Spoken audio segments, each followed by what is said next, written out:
Welcome to Barnstable Today. I'm Nick Cortez. And I'm Kevin Friel. We'd like to remind you right at the top that the meetings we cover are available on demand at the town's website. Log on at www.town.barnstable.ma.us. Last Thursday, December 10th, marked the first meeting of what will soon become a new Citizens Advisory Committee.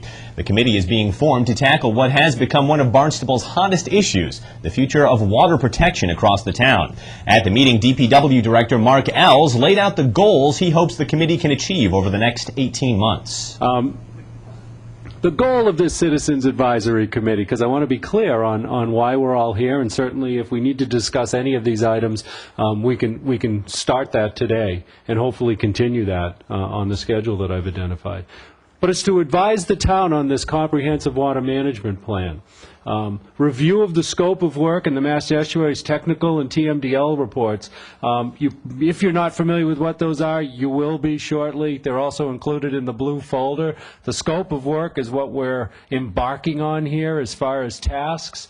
There's also been a lot of information done to date relevant to the issues that we have to address in the future.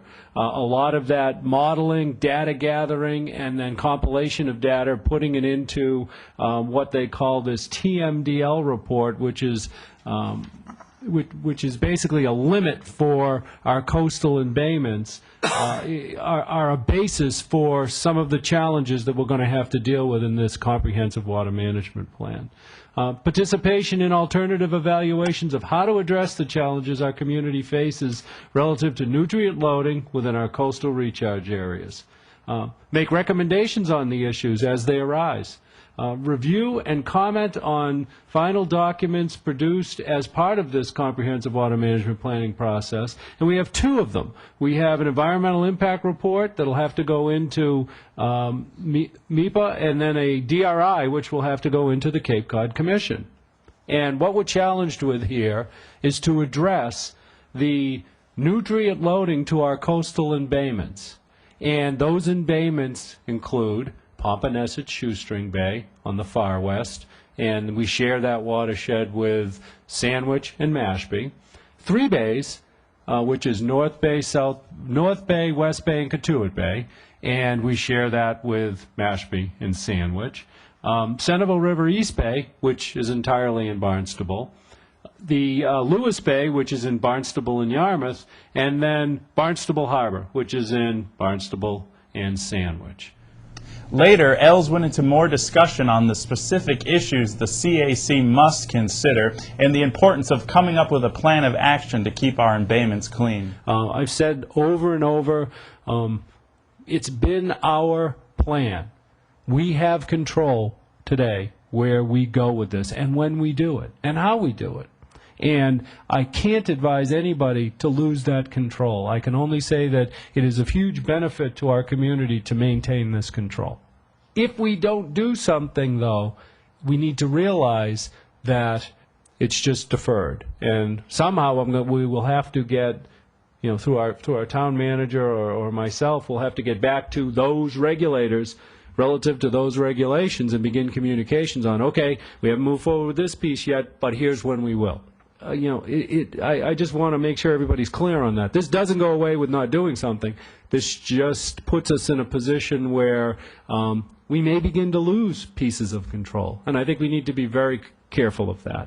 Discussions of alternatives to manage this nutrient loading. How are we going to do it? Certainly if we could we met with the Secretary of the the Office of Environmental Affairs to talk about, with Lindsay Council and Dr. House from Mass Estuaries, about innovative approaches, no pipes, no pumps, no wastewater treatment, looking at utilizing water bodies we have and how we move water through them, and perhaps maybe a dredging project in combination with that. Can we achieve a 1, a 10, a greater percentage reduction in this nutrient load, and do that at a minimal cost? And if there is a cost, would the state support us on it, and would they help us fund it, and would they help us permit it? Because we don't want to go down a road that isn't achievable in the end. So we've opened those dialogues, and they're very interested in all that we're bringing to them in these innovative approaches. And I just always find it interesting because many times it's communicated that Barnstable isn't being innovative, isn't open to these things, but in fact, once again, we're the ones initiating it. So I think it's important that our public participate in this project and understand, as we move through it, how we get to these decisions on implementation and honestly everything that is considered as we move to that point. One citizen asked about the hotly debated Stewart's Creek sewer project and how much of a role the CAC would play in coming up with alternate financing options. Town Council President Fred Chirigotis, who presided over the meeting, explained that Stewart's Creek will just be one part of the committee's work, not necessarily the focus. This committee is bigger and broader than the Stewart's Creek project, which has come forward. But that project clearly has identified to the council and to the town that we need to be looking at the sources of financing for that one particular project. And that's a big part of what we're doing here, but what we're doing here is broader than that issue. So, yes, I would like to look at financing. That's everything that we do, how we move forward. It all depends on what it's going to cost. So we have to look at, you know, what's the benefit at what cost. I understand that. Now, may I ask another question? Sure. It seems to me that if one of the major reasons was to create this, look, I don't live anywhere near the Stewart project. Mm-hmm. And I don't know the area very well, but I've driven around to find out what it is and where it is. Whatever we do, we should, whatever financial plan happens with the Stewart project, it seems to me, going to set the issue of the way all other projects are going to be paid for.